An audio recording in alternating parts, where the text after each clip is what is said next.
Bonjour, morning brief du 18 décembre 2017. Donc, on s'approche de la fin de l'année et les premiers bilans seront dressés dans les jours qui viennent pour l'année 2017 et surtout les opportunités pour 2018, c'est-à-dire notre avis sur l'année boursière qui viendra, l'année boursière 2018. Alors, pour ce qui est de commentaires de la journée et de la semaine boursière, je cède la parole à Bassem. Après, je reprends la main et on vous en parlera de PGH, SITS, de Carthage Cement et des mouvements étrangers. Un petit commentaire sur le mouvement des transactions de la part des étrangers. Donc, Bassem, je vous cède la parole.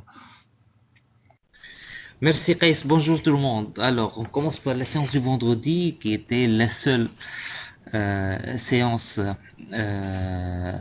dans le vert, plus 0,12% pour le Tun Index, dans un volume de 12 millions de dinars, mais il y a eu 4 transactions de blocs d'une valeur totale de 7 millions de dinars. Bon, 379 600 titres sur la BT au prix de 7 dinars 87 et 148 871 titres à Céréalis à 4 dinars. Ace va revenir à ces transactions avec plus de détails. Or, ces transactions, le volume s'est établi à 5 millions de principal office plast, plus 5,82%, Sotema et Sanimed, les deux sociétés du groupe Abdelnada, donc plus 5,81 et plus 5,80%. Côté baisse, SITS, moins 5,85% et Céréalis, moins 5,79%.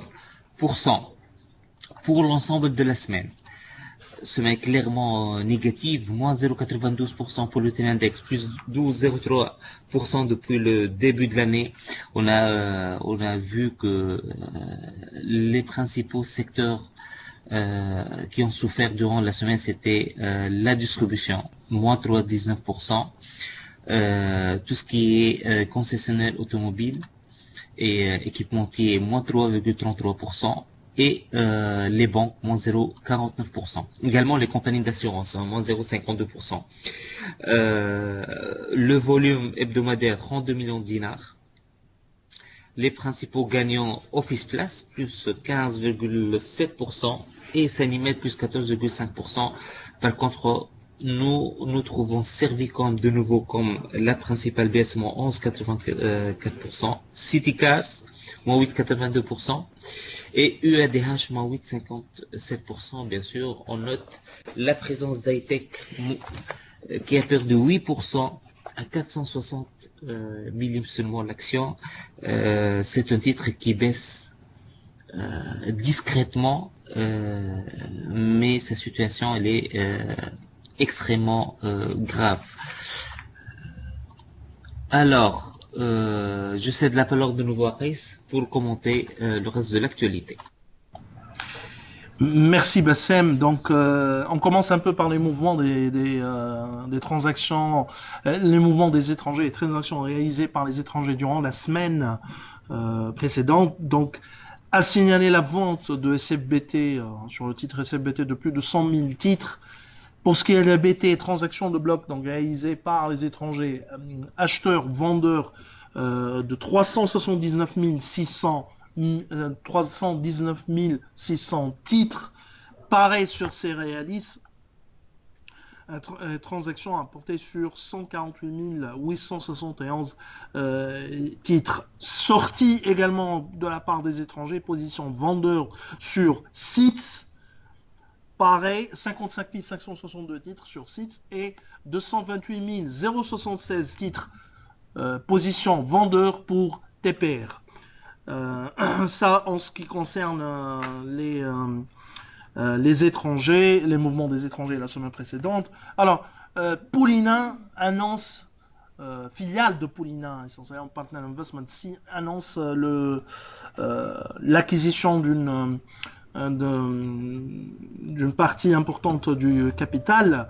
Alors, selon les déclarations officielles, ce qu'on a comme dernier franchissement seuil déclaré, plus les déclarations de la part des insiders durant la séance, durant la journée de vendredi, on n'atteint pas le seuil d'un tiers du capital. L'un tiers du capital, probablement, a été atteint par le groupe Paulina, mais pas dans les détails de ce qui a été mentionné au niveau ou écrit au niveau des sites d'information, sites web. Pour le moment, ce qu'on a comme déclaration est le dernier franchissement de seuil, directement et de concert. Nous sommes à plus de 12% du capital. Donc essentiellement 12% plus les 8% environ de concert, on se rend à plus de 22% du capital, mais pas l'un tiers du capital. On verra, par exemple, au niveau de la déclaration, on n'a pas la participation directe en nom propre de M. Abdelwaheb Ben Ayed.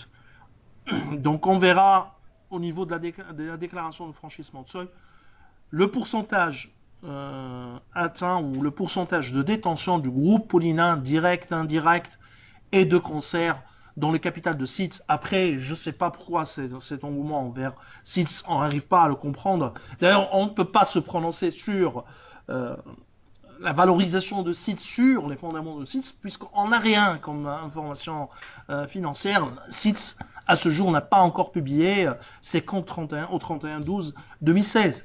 Il y aura par exemple l'Assemblée générale de Tunisair qui a été annoncée. Donc Tunisair va annoncer ses états financiers avant SITS. Alors, autre actualité concerne Cartas Cement. Cartas Cement, le processus de cession continue et El Karama Holding, comme annoncé par son directeur général, a communiqué ou a publié l'avis relatif à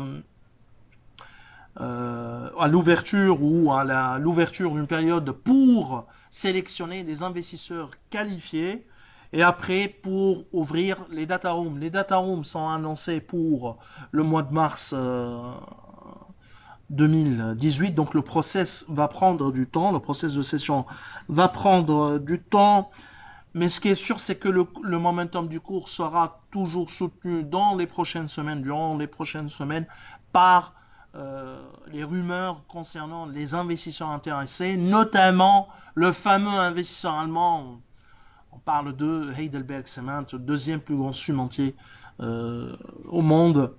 Donc ça, en ce qui concerne Carthage Cement. Alors pour l'Assemblée générale de Magasin Général, les hommes qui ont été nommés dans la direction générale continuent d'être l'expression du groupe Bayehi. Donc pour le moment, du moins en apparence, nous on ne voit pas la main ou l'influence du groupe Auchan dans le management ou dans la gestion de Magasin Général, de MG. Alors, s'il n'y a pas de questions, j'ouvre l'espace pour éventuellement, s'il y a quelqu'un qui veut poser une question en ce qui concerne ces actualités ou autre aspect où vous voulez bien sûr poser des questions.